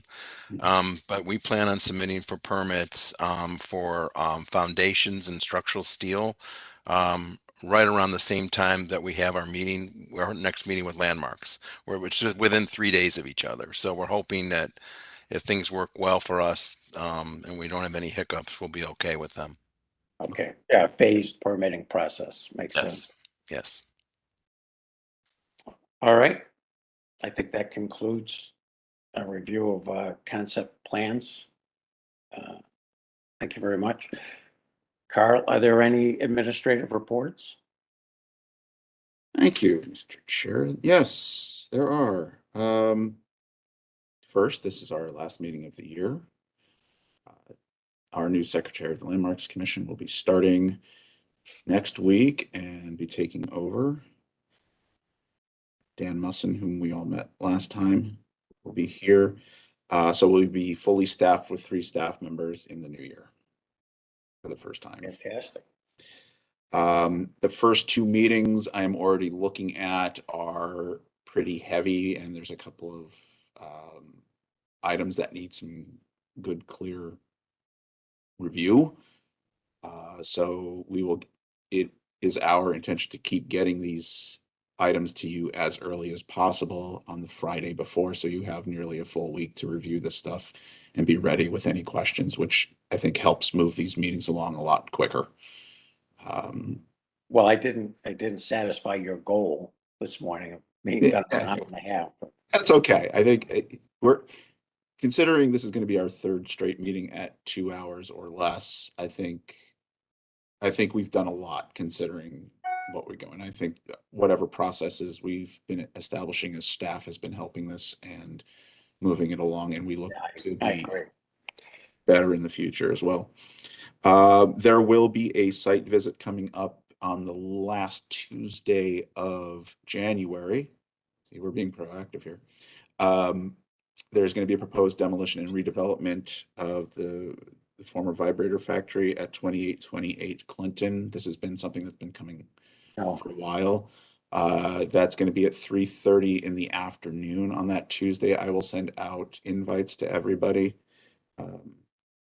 for that.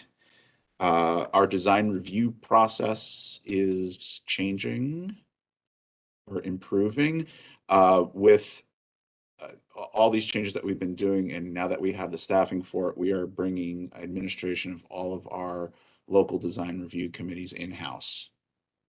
So we will no longer be reliant on the local community development corporations to be administering our committees. That will give us a better view of everything that's coming through. We are the first stop. We'll be able to place city process up at the beginning, so things like what we saw in that first concept plan, we can catch immediately and give better direction, more concrete direction, and catch any potential zoning issues or the pet bot issues or stuff like that. Also, one of the things that changed, I don't know if you saw the news, but Ray Christosic, who had been our administrator for the Little Italy, has retired and at the end of the year. So after 27 years, And so that's making that transition for us to assume that design review committee easier. So I'm actually meeting with him this afternoon to discuss all that and moving forward. I think that's going to be extremely helpful. Yes. Because we've seen, it doesn't happen often, but sometimes there are conflicts between advice and direction given by the local design review committee versus the way we look at projects. And the more, again, it doesn't happen often, but the more we can avoid that potential conflict, the better it's going to be for all the applicants and for our process. Yeah, and I think us getting involved at the beginning, we can actually help with avoid to need these variances and say, all right, here it is. And so as things change, we'll be more upfront and be able to catch it earlier. So we want to make the process better. We're still going to engage with the CDCs because we certainly need them for public engagement. We do not want to cut out the public at all, but we just have to make sure it's more structured and better so we can get more input, or it's more controlled where you all can get the input with enough time to actually consider it while you're looking at your decisions as well. So yeah, we are always looking to improve, move things quicker and lessen the burden. You see, we hit 100 cases this year, which is the first time we've hit 100 cases since I think 2006.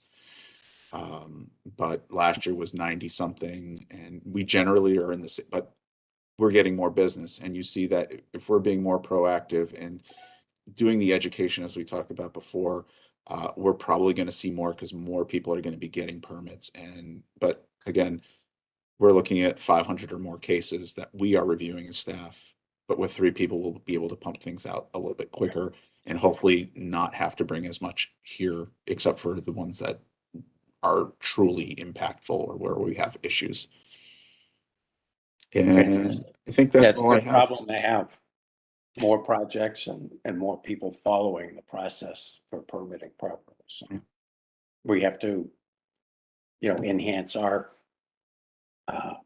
processes and procedures so that we can handle that increased volume efficiently. All right. I think that's it. You're done with your reports. If anybody has any questions or comments, that's Mr. Chairman, if I may.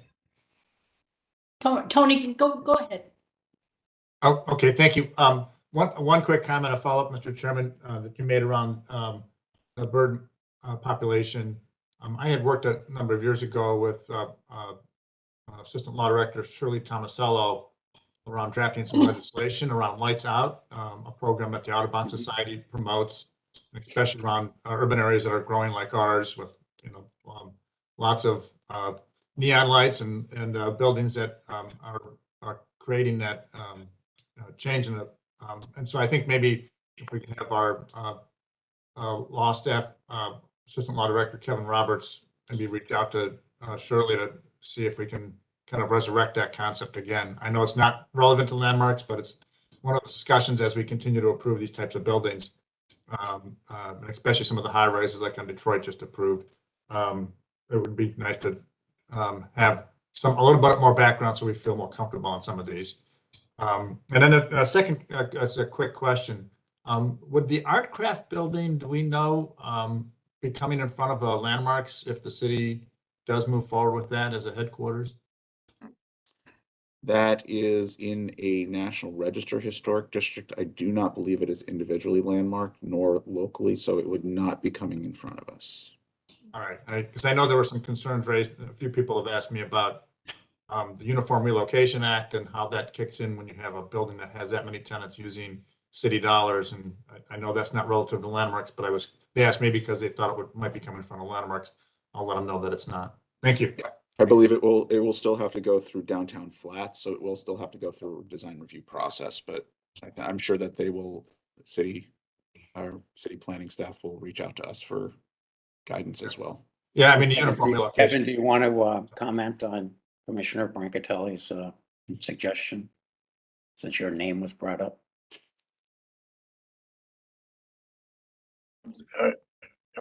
Sorry, Chairman, you said my name was brought up? Yeah. Oh, yeah. Well, Shirley would talk about bird safety and lights out any day of the week, any time of the day. And her and I have discussed these measures and proactive steps that developers can and have, Robert, I really appreciate you bringing it up to the convention center folks. We're no longer trying to convince developers of the need. They're asking, how do we move forward with the proper design and implementation?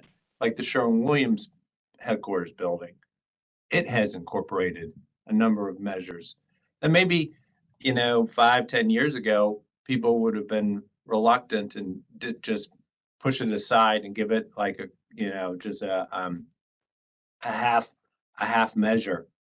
But yeah, Shirley Tomasello is certainly very knowledgeable and a great advocate for the preservation of migratory birds and the safety of them. So yeah, Tony, We should solicit her input on a regular basis. I would suggest anytime we're looking at projects with significant glazing in the downtown area. You got it, Bob. Thank you. Okay. Anything else for the good of the order? If not, I wish everyone happy holidays, a Merry Christmas, a Happy New Year, and look forward to seeing you on January 12th. Happy holidays. Season's greetings. Thank you. Be careful this weekend. Yes. Yeah. Stay warm. Travel safe. Bye now.